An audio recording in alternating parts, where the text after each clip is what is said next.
أعوذ بالله من الشیطان الرجیم بسم الله الرحمن الرحیم. ډیر students یم ستاسو ټیچر انجینیر کلیم الله ډایرکټر برایټ فیوچر انسټیټیوټ بټخیله ملکند نه حاضر یم ستاسو سره د پاور پوینټ لیکچر نمبر 2 سره کم کې چې دا غي نه مخکې مونږ کوم لیکچر ډیلیور کړو نو پاغي کې مونږ د پاور پوینټ سلایډز راوستل هغه کې مونږ 10-15 سلایډز راوستل په درو طریقو باندې بیا هغه لمونږ مختلف ډیزاینز ورکړو.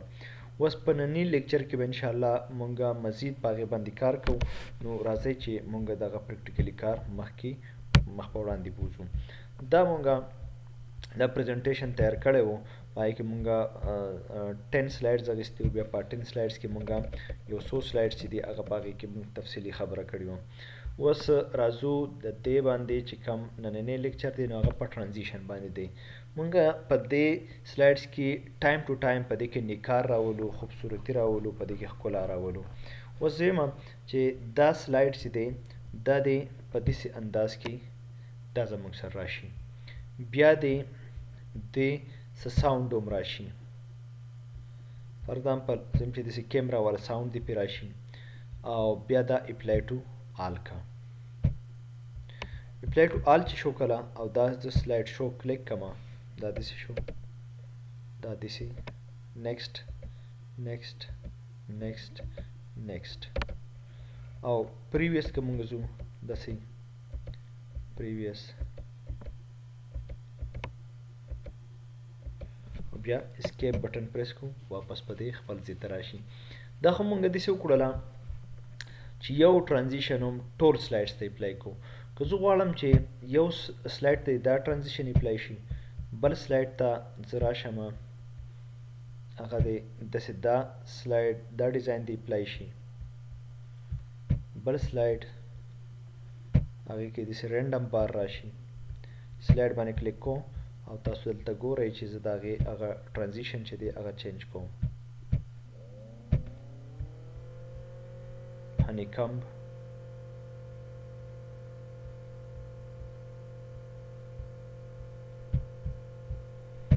five number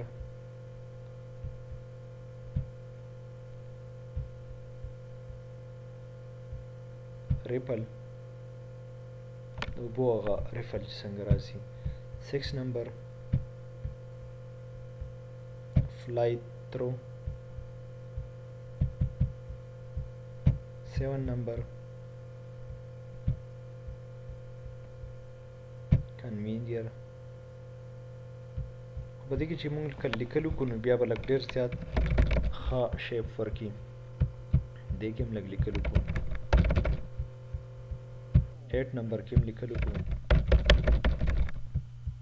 دې کې دا ډیزاین څه ټرانزیشن ځکه لږ زیات اپلای کوم چې دا لږ اټریکټیو دی تاسو ته مزم درکړي او بل دی په دې کې تاسو ته لرنینګ مواقع هم ډېر زیات میلاو شي. 9 نمبر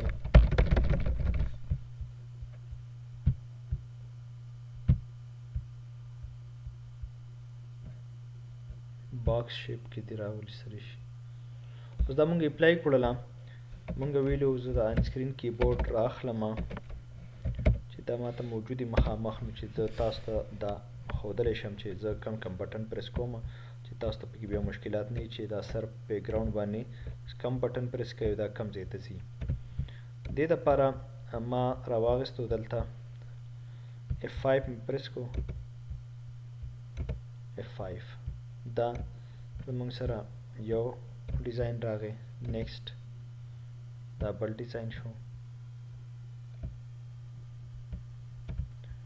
نیکسټ بل ډیزاین دا هنیکمب والا شو. نیکسټ دا غریپل شو. دا یو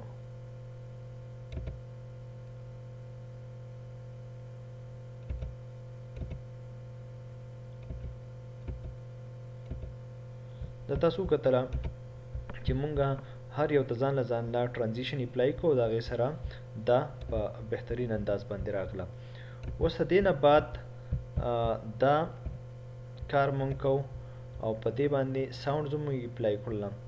زه اوس وایم چې دا داسې وشي چې په دې ټایمینګز ورکړم چې دا سلایډ چې دی زه کلیک نه کوم دا د اتوماتیک په خپله باندې دا 1 سیکنډ دا مې کو 2 سیکنډ دلې مې ورکو 2 سیکنډ دې سلایډ له مې ورکو 3 سیکنډ سلایډ باندې کلیک کوم او دلته ول ټایمینګ ورکوم د دې ټایمینګ به فایده دی چې زه به کلیک نه کوم دا وداوټ کلیک په خپله باندې دا اوړي فار ایگزامپل دا مې اپلای کړه F5 مې پریس کړو اوس په زه دلته دې په قلاره کښېنم دا به افټر سم انټرول په خپله باندې اوړي